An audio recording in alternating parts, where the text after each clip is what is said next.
Hello, everybody. This is Sam Raimi, the writer and the director of The Evil Dead.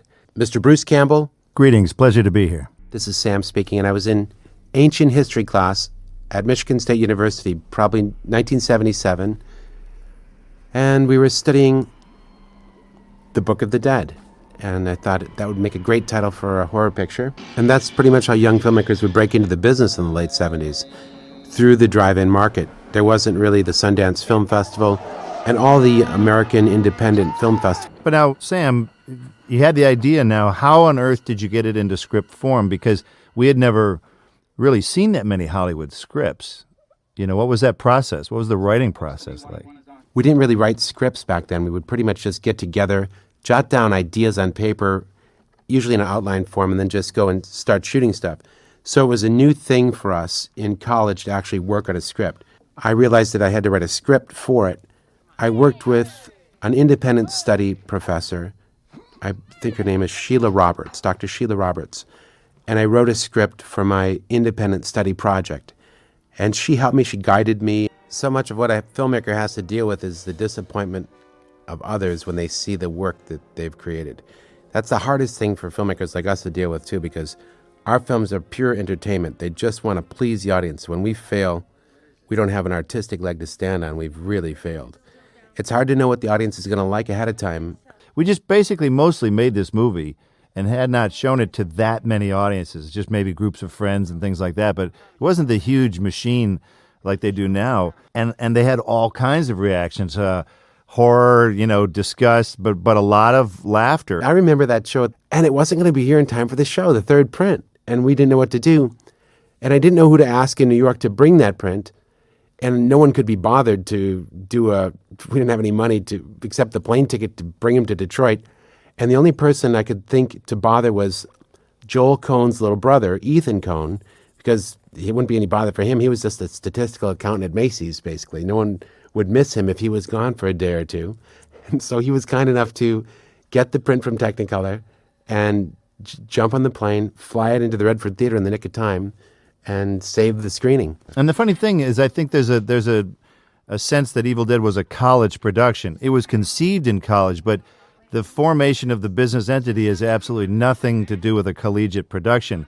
Go to the big bad unknown realm of 16 millimeter, which was which was like true professional, that only we had worked with as production assistants on commercials that you see, these nice cameras that they had. We realized that it seemed as though we had to go up to the professional level, which was a whole different kettle of fish. There was a spirit of camaraderie and friendship with our friends. Oh, we were fresh, ready, making making a motion picture. Shooting some lines in the car. What could possibly go wrong? It was great. Yeah, this was this was like renting 16 millimeter equipment.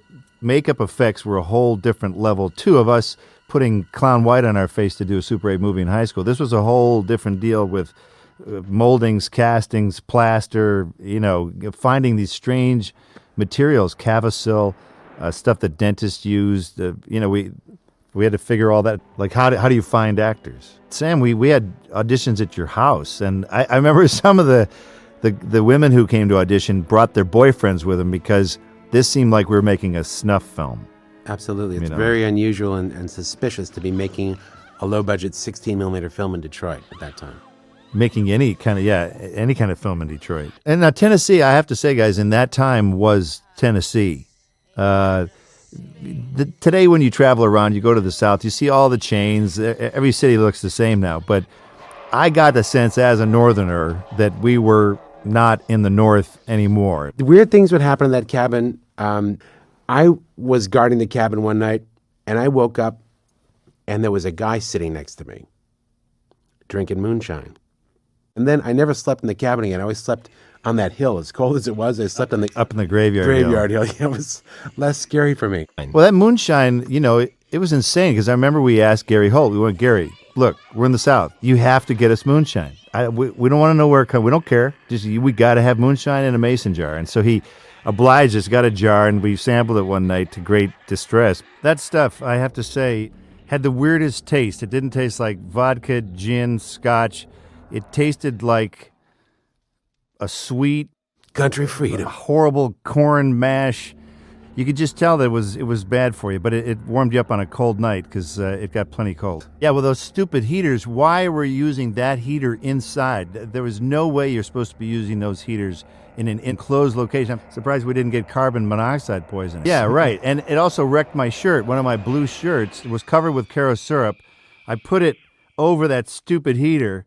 It created a block. It became solid, and I went to put my shirt on it, and the sleeve broke off. I've never seen heat evaporate from a structure as fast as it evaporated from that place. Plus, we had this grim determination and pride never to take a day off. And we were on a mission. The issue really came after the 6 weeks. Everyone in their head knew it was going to be 6 weeks, but it became 12 weeks. We got on this mellow yellow run down there where I remember halfway through the shoot, someone discovered water again. I remember it was you or Josh, or one of us goes, "Oh my God, you guys, I just had this thing called water. It's amazing." Because we were living off of this mellow yellow, which is the worst stuff. It had the caffeine in it was probably off the charts.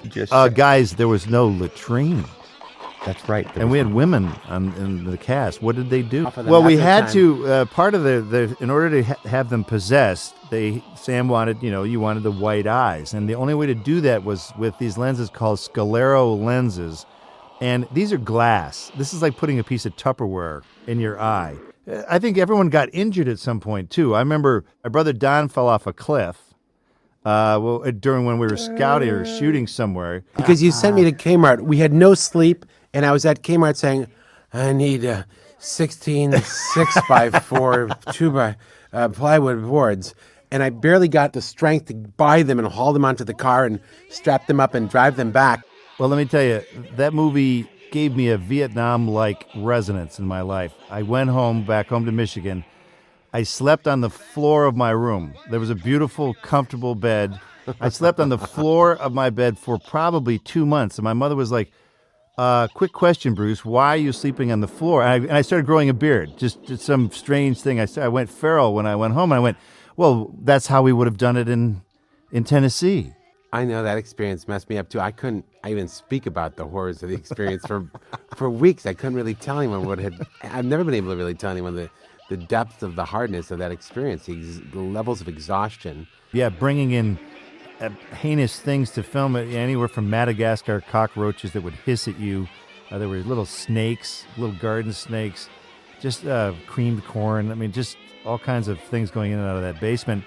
We just had no money to live on. I remember how cheaply we had to live and how we had to scrounge, and sound design, sound creation, about attention to detail about every little effect. We had a very specific approach to sound when we came into that room, very bullheaded about how we wanted to do it. Because I was the music editor, and I was the worst guy for the job, really, other than the fact that I volunteered to do it, or Sam made me do it. I didn't know the first thing of beats, measures. As insane as Bruce is in his performances in this picture, he's always been, and you can even see here, a very precise person. He's excellent at hitting marks, the best actor I ever worked with at that. Great at achieving repetition of performance when necessary, or he can be absolutely insane, or sometimes both. He can be an insane in an absolutely recreatable way, so you can cut into it for the next take. So I'm not surprised that he loved that process of precise editing and precision, working with that splicer and marking a quarter frame here and shaving a little bit off the mag track with a razor blade there. We had no stills from the movie. We had to finally go from our 16 millimeter frames of the movie and pick cool frames of the movie and get those blown up. That's the only reason why we have photos. We've been asked before about when we knew the movie was successful, or how did we feel about it, or when could we say that the movie was worth all of the effort. And for me, it was the time I got to see Evil Dead projected in the Showcase Cinemas in Pontiac. It was a Saturday, and I went with a friend, and it was only probably about 20 people in the audience. It was a matinee. But what occurred to me is that finally I was sitting in the same theater that I watched the Poseidon Adventure and the Hindenburg and every other dumb movie. That's when the success hit for me. It wasn't about the money or anything. We made a movie that is showing in the same theater I went to as a kid. So it finally came full circle for me. Well, gentlemen, it was great seeing you again. Pleasure to be revisiting 30 years later. We're still here. We're still all active in the film business. I guess that's good.